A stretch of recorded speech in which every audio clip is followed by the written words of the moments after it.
Okay hello बच्चा लोग, क्या हाल चाल। आज हम बात करने वाले हैं एक बहुत ही इंपॉर्टेंट सेक्शन जहां से जेई हर बार क्वेश्चन पूछ रहा है। वो है लाइन और कोनिक्स का कॉम्बिनेशन। डिफरेंट डिफरेंट कोनिक्स आपके सामने हैं, उन सभी के कॉम्बिनेशन के बारे में।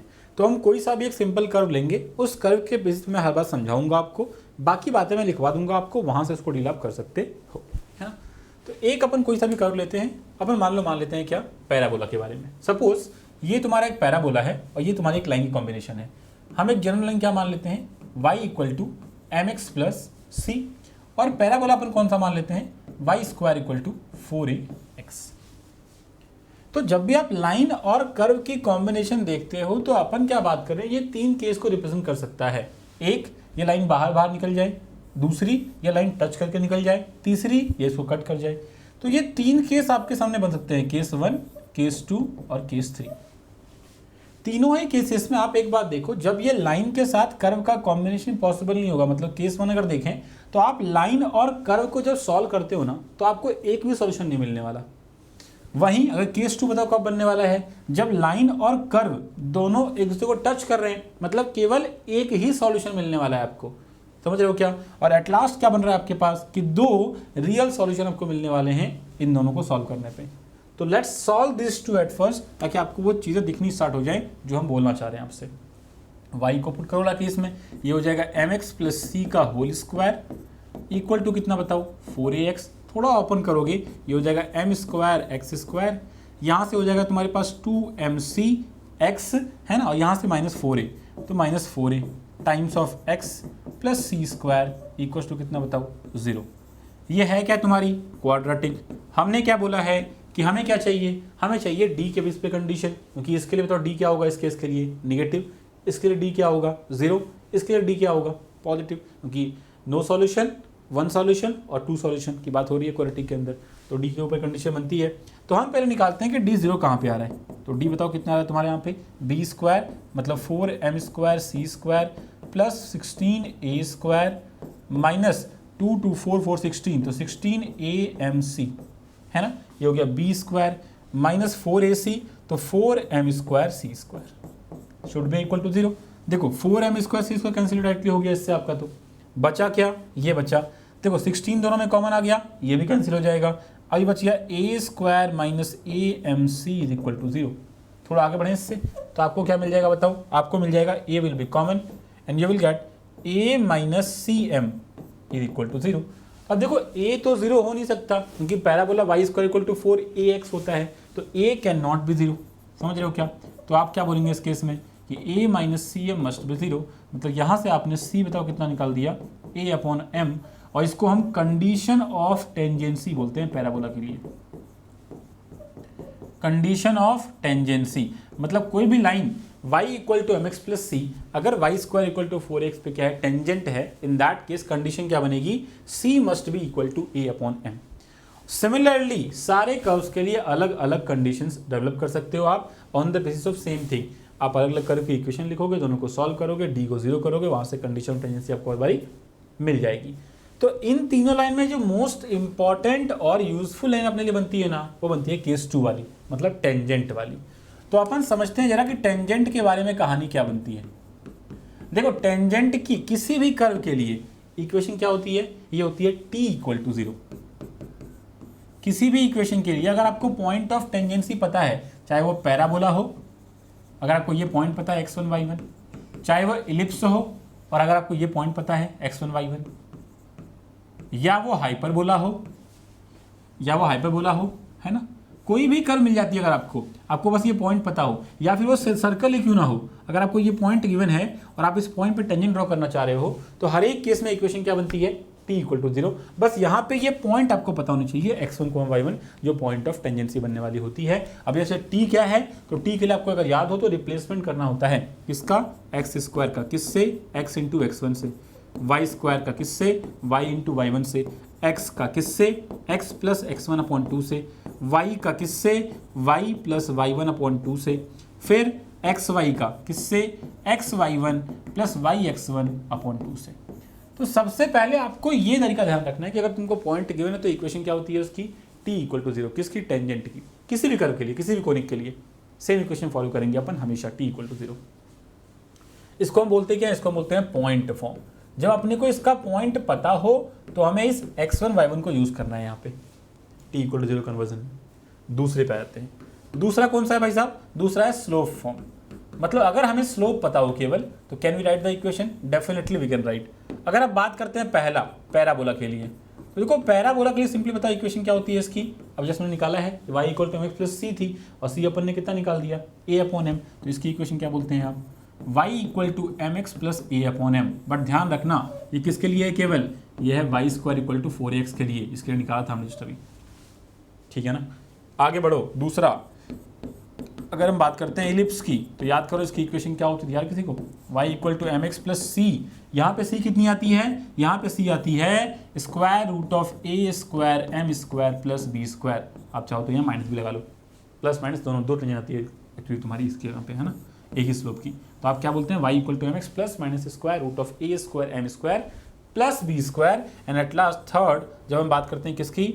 हाइपरबोला की, तो हाइपरबोला में जो इक्वेशन बनती है वो बनती है y equal to M X plus minus square root of क्या? A square M square minus B square. समझ रहे हो क्या? एकदम सिंपल लॉजिक से आपको ये काम करना होता है। y equal to M X plus minus square root of A square M square minus B square. यहाँ पे m क्या है? आपकी स्लोप्स हैं। और यहाँ पे तो कौन कौन सी इक्वेशन आती है आपको याद होगा मेरे ख्याल से? X square by A square plus Y square by B square equal to 1, पहली इक्वेशन। यहाँ बताओ इक्वेशन क्या बनती है स्टैंडर्ड वाली? X square by A square minus Y square by B square equal to 1। तो ये मेन इक्वेशन आपको ध्यान रखनी है। ये हो गया आपका स्लोप फॉर्म, काफ़ी आसान सा है, आपको ध्यान रखनी है यहाँ पे अच्छी सी चीज़ें। जितने अच्छे ध्यान रखते हो उतना अच्छा आपके लिए, है ना, टेंजेंट के बारे में कम से कम। सिमिलरली जो थर्ड आपको देखनी होती है इसमें, वो कौन सी फॉर्म होती है? उसका नाम क्या बताओ? उसका नाम है पैरामेट्रिक फॉर्म। वो भी ज़रा देख लेते हैं फटाफट से एक बार अपन, है ना। पैरामेट्रिक फॉर्म भी एक बार देख लो, आपको बता दे रहा हूँ। देखो पैरामेट्रिक फॉर्म सिंपली क्या है, उसमें कुछ खास नहीं करना होता, आपको बस एक बात मैं दिखा दे रहा हूँ, बाकी आपको ध्यान रहेगा हमेशा। जब हम पैरामेट्रिक फॉर्म की बात करते हैं ना इसमें, देखो पैरामेट्रिक फॉर्म क्या होता है? थर्ड फॉर्म जो होता है टेंजेंट निकालने के लिए, ये सिंपली क्या है? अगर हम पहले की बात करें तो यहाँ अगर हम पैराबोला की बात करें तो ध्यान रखना है आपको, कुछ नहीं, आपको पैराबोला का स्टैंडर्ड पॉइंट पता है क्या? पैरामेट्रिक पॉइंट याद होगा अगर आपको, तो ये होता है 80 स्क्वायर 280। तो जब आप x1 y1 को इससे रिप्लेस कर दोगे ना 80 स्क्वायर 280 से, तो आपको एक कर्व मिलती है। कौन सी कर्व मिलती है भाई साहब? T Y equal to X plus 80 square. आप ये ध्यान रख सकते हो किसके लिए? पैराबोला के लिए। सिमिलरली अब मैं नहीं बताऊंगा आपको, अगर मैं इलिप्स की बात करूं तो आप बताओ इलिप्स में कुछ नहीं करना, रिप्लेस करना है क्या? x1 को कितना मानते हैं बताओ? a cos theta parametric point में, और y1 को कितना बोल देते हैं? b sin थीटा, याद होगा आपको। तो जो अपना इक्वेशन था X square by A square plus Y square by B square equal to 1, उसको t इक्वल टू 0 से कन्वर्ट करोगे, वहाँ x1 y1 की रिक्वायरमेंट होगी, वहाँ लेकर इसको पुट कर देना, तुम्हारा आ जाएगा आंसर पैरामेट्रिक फॉर्म में। और थर्ड अगर हम हाइपरबोला की बात करें तो वहाँ भी वर्क तुम्हारा क्या रहता है बताओ? बिल्कुल सेम ही रहता है। वहाँ बस क्या होता है? x1 कितना होता है बताओ? a sec थीटा, और y1 कितना होता है? b tan theta. तो इतनी बातें आपको पता होनी चाहिए टेंजेंट के बारे में। स्पेशली मैंने लाइन को मेनली टेंजेंट के लिए स्टार्ट किया था आपके लिए, तो ये 3 फॉर्म्स आपको ध्यान रखनी है। एक मैंने निकाल के बताया था आपको कंडीशन फॉर टेंजेंसी के लिए, यहाँ पे हमने सीखा था, बाकी तो काफ़ी आसान है। एक पहला हो गया t इक्वल टू 0, दूसरा आपको ये तीनों तो फॉर्म ध्यान रख लेना है, एक तो ड्राइव किया ही था, बाकी भी कर सकते हो, आपकी मर्जी है। और थर्ड होता है पैरामेट्रिक फॉर्म, कुछ नहीं करना, t इक्वल टू 0 के अंदर पैरामेट्रिक पॉइंट्स को उनके पैरामेट्रिक कोऑर्डिनेट से रिप्लेस कर देना है, दैट्स ऑल। समझ रहे हो क्या? सवाल देखते हैं। जो देखो ये सवाल तुम्हारे जेईई में पूछा हुआ सवाल है, फटाफट देखना और बताना, इसके बाद मैं आपको सवाल दूंगा होमवर्क के लिए जो आप खुद ट्राई करोगे, बट ये सवाल पहले अपन ट्राई करेंगे आपके साथ। तो मैं थोड़ा सा आपको टाइम दे रहा हूँ, ट्राई करो अपने एंड से, बताओ कि आपका आंसर कितना आ पा रहा है फटाफट से। मैं आपको टाइमर दे देता हूँ थोड़ा सा, या चलो जाओ टाइमर करो, 1 मिनट रुकते हैं अपन आपके लिए, फिर आप मेरे साथ में सॉल्व करना।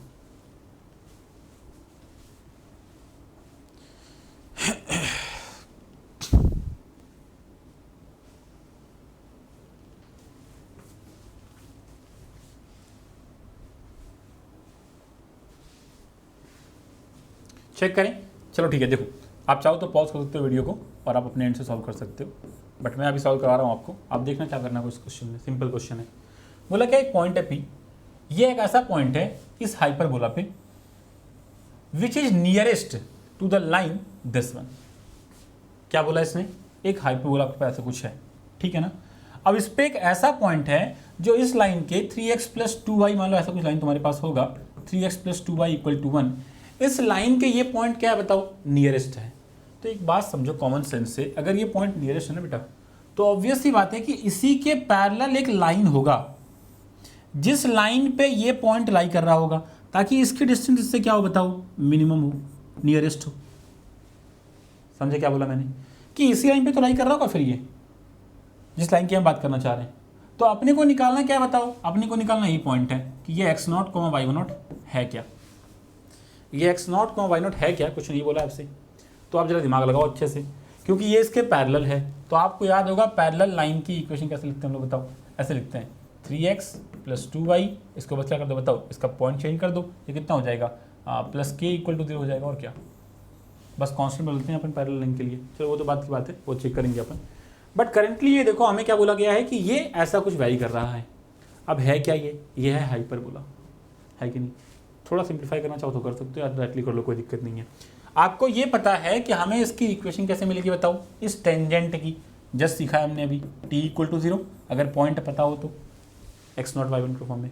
तो आप बताओ इक्वेशन क्या हो जाएगी, ये हो जाएगी 3 times of x into x0, क्योंकि x1 तो x0 दे रखा है, minus 4 times of y square क्या बनता है, y इंटू y1, तो y इंटू y1 कितना भाई साहब, y0 इक्वल टू कितना है 36। थोड़ा सिंप्लीफाई कर ले, ये हो जाएगा 3x टाइम्स, या से 3x0 times of x minus 4y0 times of y equal to कितना 36। ये बात बन गई आपके साथ में। अभी क्या, अभी ये सिंपली सोचो कि क्या हमें इसका इक्वेशन जान सकते हैं, क्या हम लोग जान सकते हैं, कैसे बताओ, क्योंकि हमें ना इसके बारे में कुछ पता है। क्या पता है, क्योंकि ये इसके पैरेलल होगा, तो इसका स्लोप पता है आपको कि जो स्लोप इसका वही स्लोप इसका भी होगा। तो आप बताओ स्लोप क्या है इसका आपके लिए, -a/b होता है लाइन का स्लोप, तो ये हो जाएगा -3/2। तो -3/2 इसका भी स्लोप हो जाएगा, और क्या, दोनों का स्लोप सेम ही तो होना है, पैरेलल लाइन, इसीलिए। ये बात क्लियर है क्या।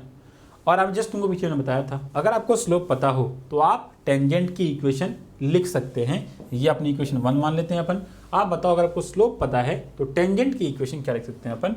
आपको याद होगा मैंने बताया था हाइपरबोला के लिए y equal to mx plus minus square root of a square m square minus b square, है कि नहीं।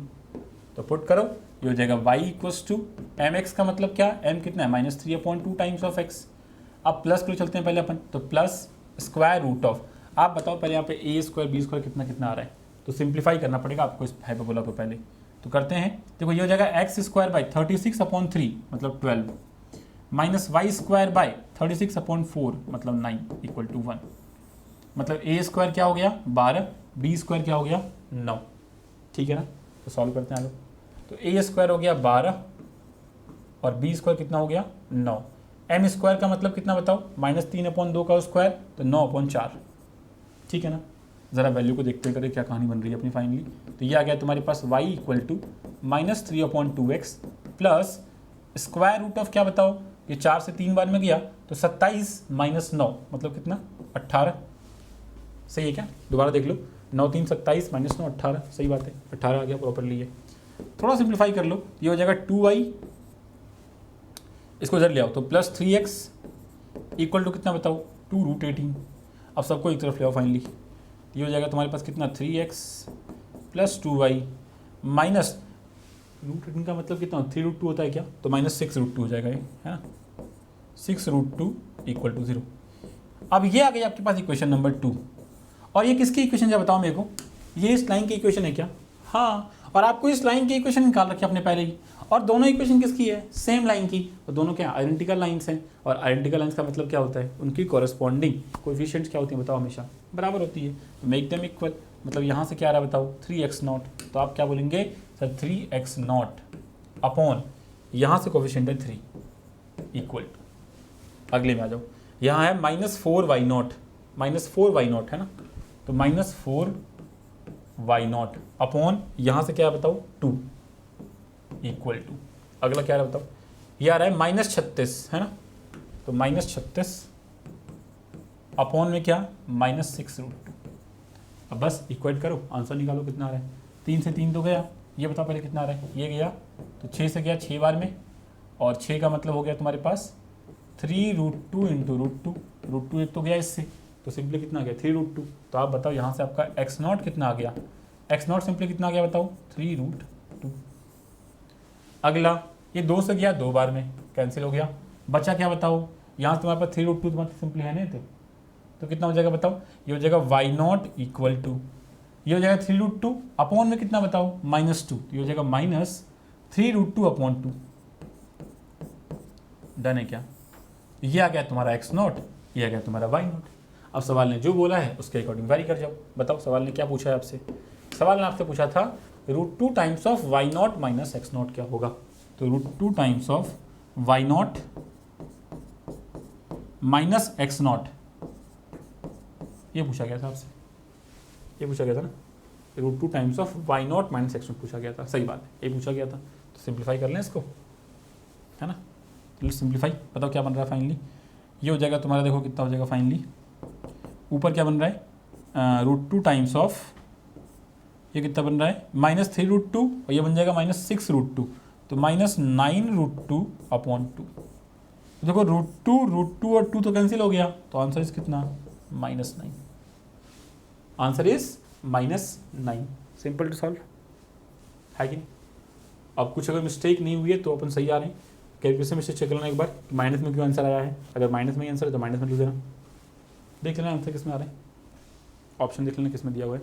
ऐसे इसमें ऑप्शन मैंने लिया नहीं है, बट सिंपल सवाल था, कुछ नहीं करना था, जो आपने वो गिवन था यहाँ पे थोड़ा लेंदी हो सकता है कैलकुलेशन वाइज, बट सवाल में बहुत ज़्यादा दम नहीं था, आपको सिंपली सोचना क्या था, जो आपने सीखा है कि इसकी इक्वेशन पॉइंट पता है तो t = 0 होगी, और क्योंकि इसके पैरेलल है तो स्लोप भी पता है, तो उसकी इक्वेशन क्या होती है y = mx plus minus square root of a square m square minus b square. तो आपको ये 3 स्लाइड्स ध्यान रखनी है मेनली टेंजेंट के लिए। पॉइंट फॉर्म में क्या होता है t = 0, स्लोप फॉर्म में क्या होता है ये होता है, और फाइनली पैरामेट्रिक फॉर्म में तो आपकी मर्जी, आपको ये पॉइंट्स पर ध्यान रखने हैं, बाकी तो t = 0 से काम हो जाएगा आपका, ठीक है ना। थर्ड नहीं, कम से कम 2 तो पक्का याद रखना, 2 स्लाइड स्टार्टिंग के टेंजेंट के लिए, ठीक है ना।